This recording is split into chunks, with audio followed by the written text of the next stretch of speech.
Hey y'all, and welcome back to the On Iowa podcast. I'm Leah Vann, your Hawkeye beat writer for the Gazette, and today I'm joined by the head strength and conditioning coach at Iowa, Raimond Braithwaite. Ray, how you doing today? Doing well. Good morning to you. Awesome. Yeah, I'm excited to have you on, especially since I've already spoken to you before, so we're a little bit familiar.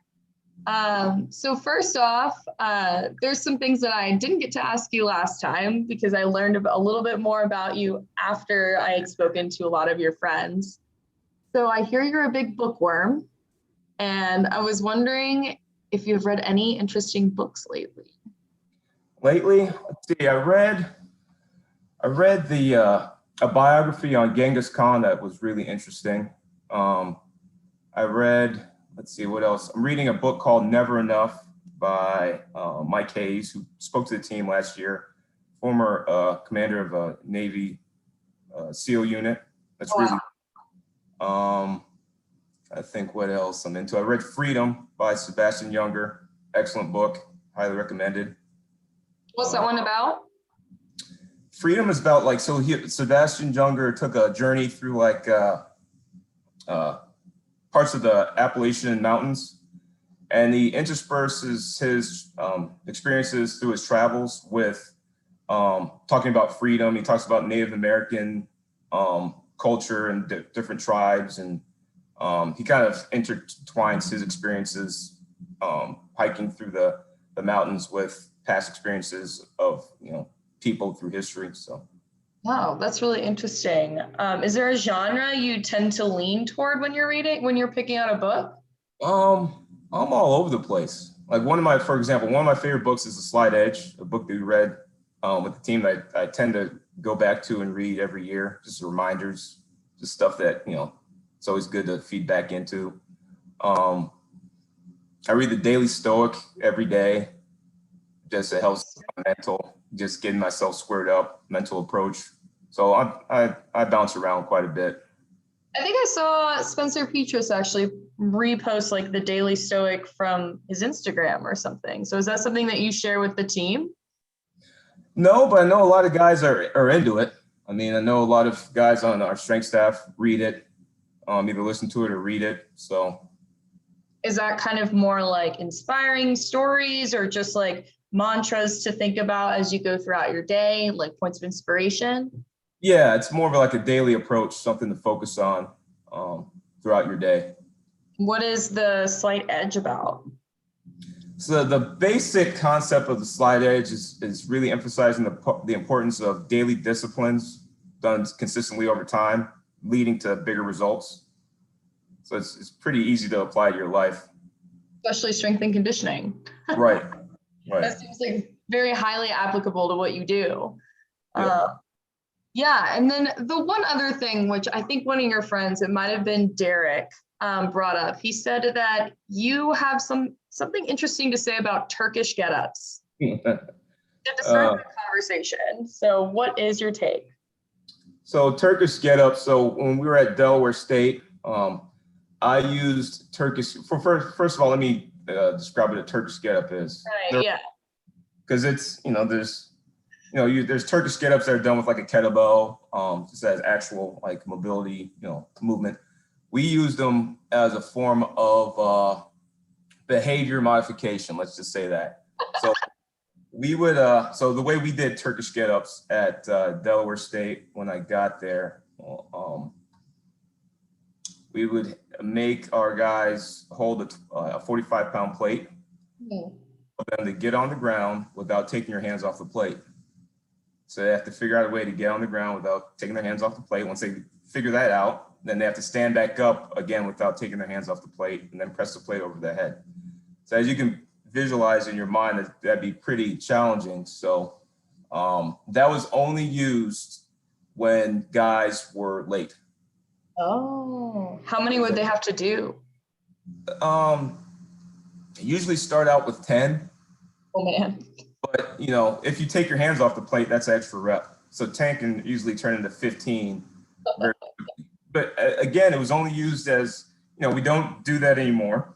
I don't do it here currently. It was only a thing I did at Delaware State. But when you show up late, there's got to be a penalty to that. It has to be addressed, and that's, again, it was used for behavior modifications to get guys going in the right direction. Yeah, I mean, it is quite the full body workout to do a Turkish getup.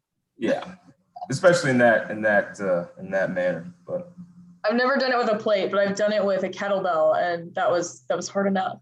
Yeah, just with kettlebells, it's pretty challenging. So yeah, so I think people are probably interested in the strength program and like how it works, you know, a little bit. Of course, Iowa highly values it, and it's talked about all the time. And especially as a new beat writer, I'm always interested. So what does a typical week look like for an athlete right now during the summer? So right now, we're training 5 days a week. 4 of those days are hardcore strength conditioning days, speed, like a 30 to 45-minute speed session, followed by better part of an hour in the weight room. So we hit that Monday, Tuesday, and then again Thursday and Friday. Wednesdays are dedicated to our position-specific drill work. So quarterbacks do what quarterbacks do on the field, running backs do what running backs do, but based on position. So that's basically the 5-day window of what our guys are into right now. Our heaviest conditioning days are typically on Tuesdays and Fridays, given you have a window of time to recover from those conditioning sessions. So that's the broad kind of nuts and bolts of what we're into right now. Those heavy condition days, what do those look like? Well, as we progress, you know, we typically don't start out in the summertime, early in the summertime, focusing on conditioning. The first week or two is just getting our feet wet. You know, we're coming out of a May break, a 3-week break. So it's really just developing our general overall work capacity those first couple weeks. And then as we get closer to camp, that's when the conditioning ramps up and kind of grade things up in that manner and program it so that our heaviest conditioning comes towards the end of the summer. So once we come out of this week-long break that we're into right now for the week of the 4th, this is a ramp up in our conditioning. So Tuesdays are typically shorter conditioning sessions relative to Fridays. Fridays is our biggest, beefiest conditioning day. Again, giving us, since we have a Saturday and Sunday to recover, and on Fridays, the conditioning is broken up with some change direction conditioning as well as linear speed conditioning. And the volume increases over a 3-week window with those things. So. Yeah, so man, you're really making your athletes hate Fridays then. Yeah. Or it's something I look forward to. Is it? Oh man. So you said like there's change direction, and I think you just said like change direction conditioning and stuff. So what is one of those conditioning days look like? What kind of drills are you running, and what is it? How does it build over time? So for example, let's just focus on the Fridays. Really simple. So change direction conditioning you do in the form of a 60-yard shuttle. So 15-yard sprint, touch the line, 15-yard sprint back, 15, 15. So you accumulate 60 yards in the form of 15-yard sprints. And we'll have those interspersed with just a regular running 55 yards. And everything is timed. So everything's lined up based on position, work to rest. And again, those things are ramped up as we progress through the summer. So as you ramp them up, is it adding more reps or? It's volume, correct. Decreasing the time that they have to make. No, the times, the rest intervals stay consistent. It's the increase in volume that changes. So there's obviously a method to the madness, like the way that you have scheduled this all out. Is there is there a strategy as to why you do certain things on different days? You're talking about in terms of summer, just the overall? Yeah, in summer and like the overall like typical week of conditioning that we just reviewed. Well, we do our heaviest lower body training day is going to be Monday because we want that to be separate. We want to have a little recovery window from when they have to condition again. Does that make sense? We want to separate 2 days. quote unquote, her upper body emphasis would be on Tuesday because we know in the afternoon or post workout, we're going to be doing a ton of conditioning. And then Wednesday is our position specific drill work. And then we repeat lower body emphasis. I mean, every day we're working total body, but as far as the emphasis goes, heavier lower body on Thursday and then upper body on Friday, knowing that we have a heavier conditioning day later on the day on Friday. Yeah, because for me, I did a lot of leg weights like yesterday, and then or 2 days ago, and then I went and played sand volleyball for 3 hours yesterday, and I'm really feeling it. And so I was like, this probably was not smart. So I imagine like if you're doing a heavy emphasize like leg day, and then you're going and running a lot, it's probably a challenge for the athletes. Probably a challenge. So what I was kind of also interested is a lot of Iowa recruits come in like having played a certain position and then they change positions. One guy that comes to mind is like Jack Plum. He was a tight end in high school and now obviously he's offensive line.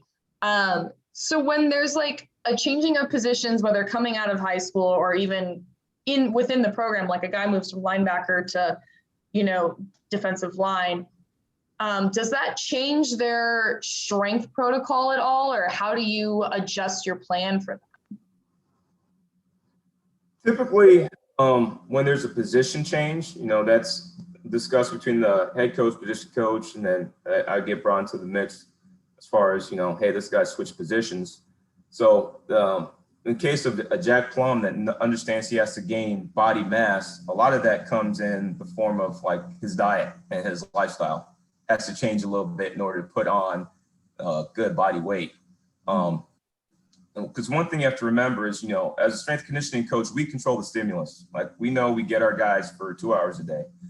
It's the other 22 hours of the day that's going to really impact their development, the way they eat, the way they sleep, the way they recover. And those are the things that are going to play the biggest impact into their development in terms of that position change. Obviously, their caloric needs are going to increase, right, over time. Like if they've been cutting corners on sleep, that's going to put a hard cap on their ability to grow because growth occurs when they're at rest.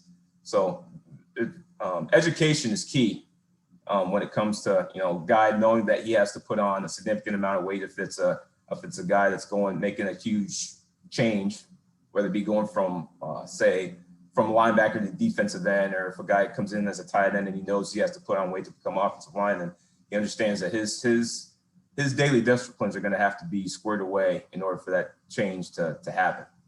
So yeah, that goes into my next question: is in what ways do you work with the sports nutrition staff, or do they just do you operate just independently? No, there are times when we have to bring in the sports nutrition staff. We do a lot of that stuff on our own because we have our eyes and hands on our guys every day.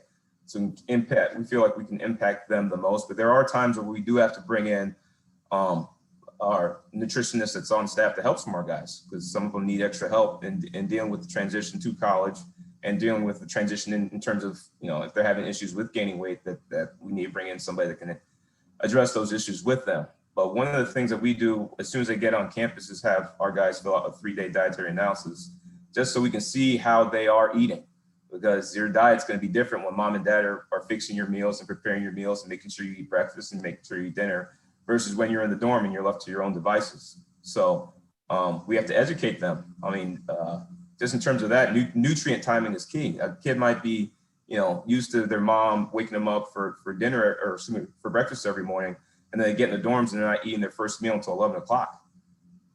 Just simple things like that are huge. Just teaching guys that they can't come in and train and expect to train really hard and heavy for 2 hours on an empty stomach.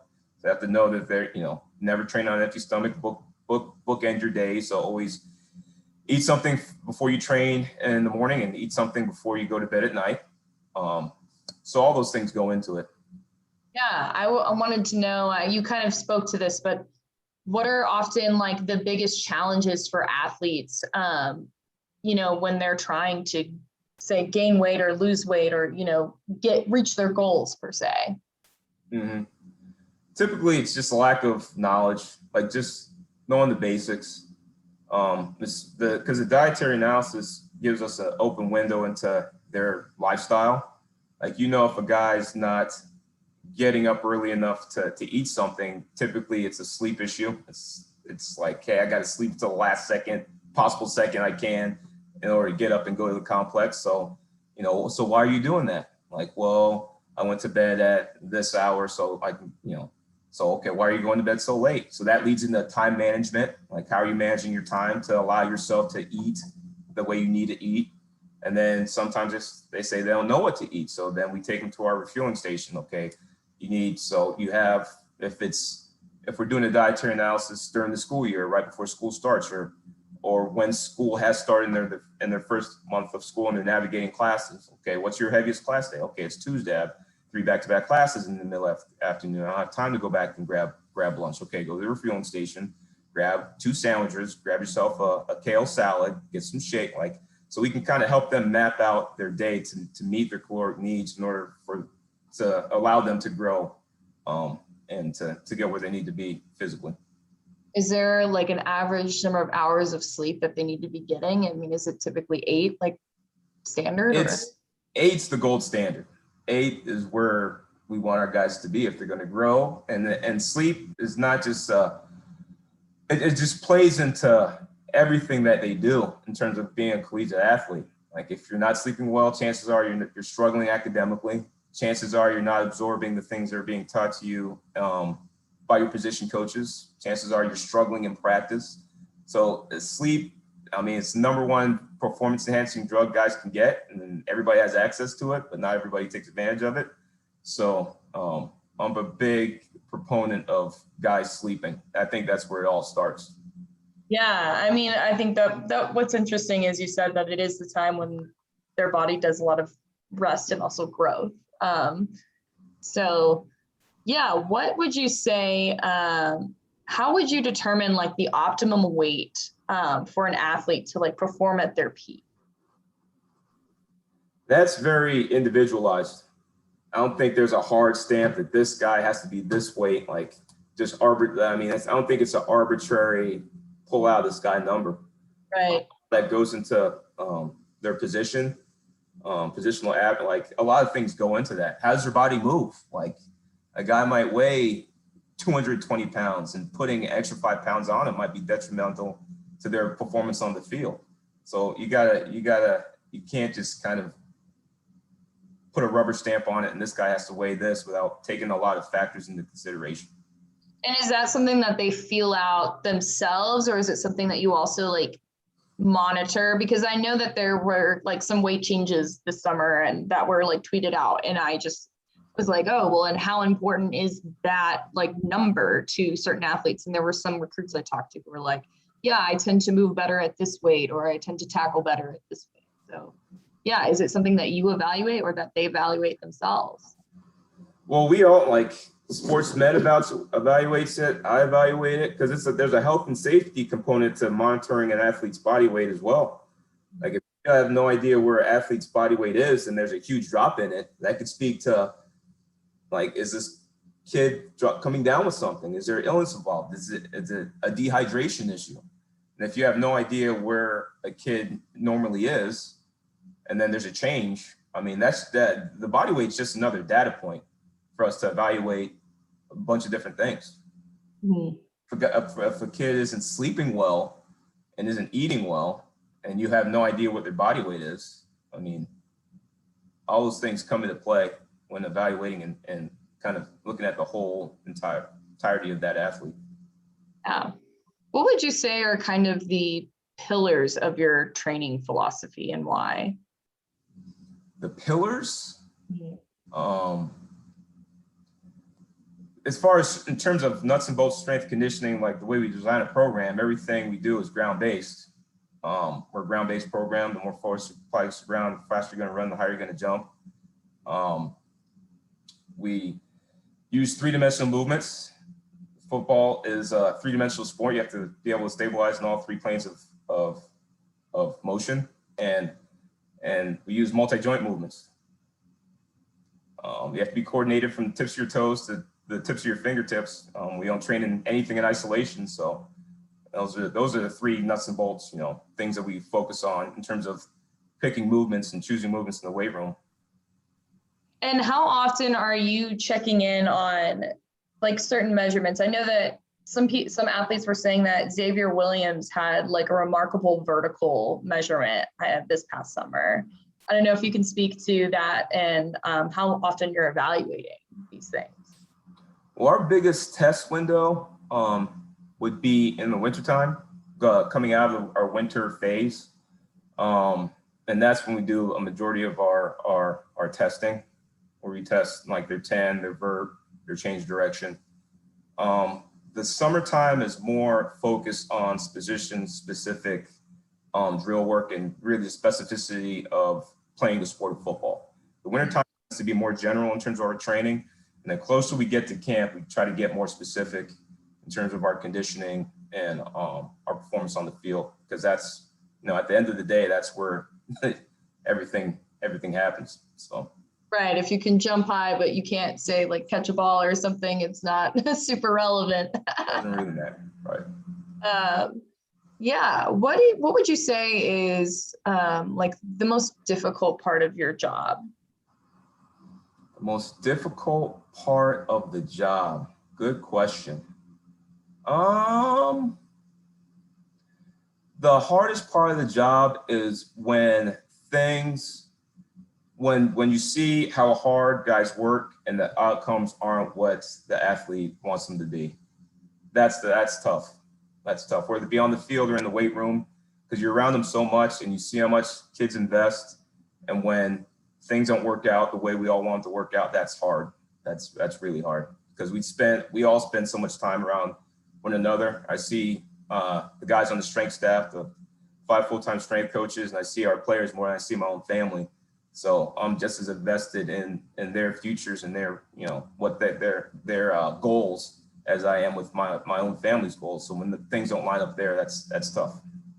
Is there, how do you address those situations? I'm sure a player might get frustrated, and do you just say like, trust the process? I mean, how do you approach that? I always try to highlight what they've done right.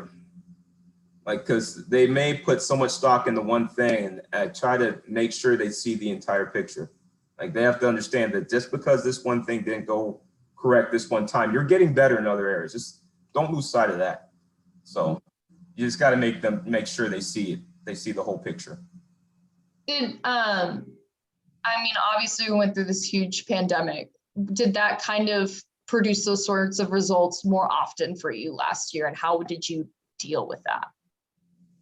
Results in terms of like not meeting their goals and stuff like that.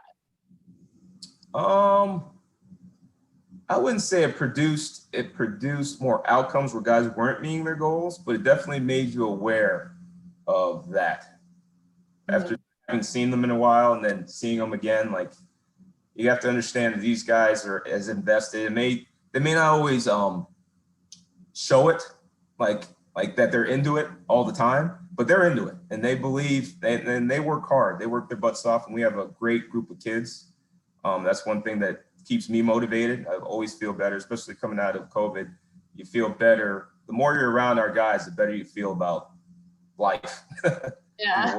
And things. At least that's how I feel. The more I'm around them, the better I feel about things. So. Yeah. And how much of when it came to the pandemic, was there anything that you took away that maybe is worth keeping around, whether it's individual training regimens or, was there anything you learned that maybe you could implement into your program moving forward? There's certain specific, certain drills that we had to come up with just for social distancing purposes. That we were like, this is a pretty good drill that we've decided to keep in. We learned a lot in terms of efficiency, logistically, that in the weight room that are things that we've kept coming out of it. So, is there any drill that you care to share that you said with the social distancing did help? I don't know if you can like paint a picture of. Oh, that's hard.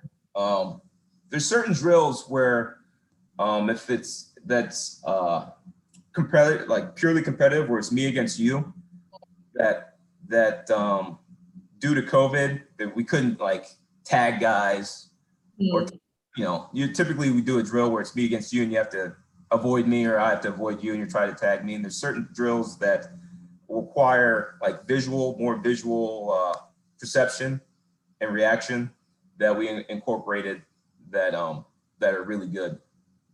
Simple stuff that, Yeah.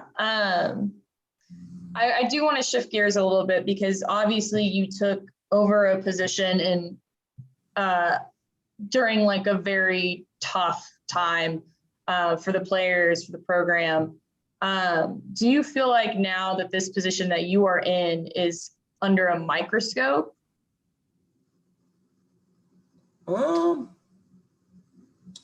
I never thought of it as a microscope. I think there's standards involved, and every coach on our staff has standards attached to what we do.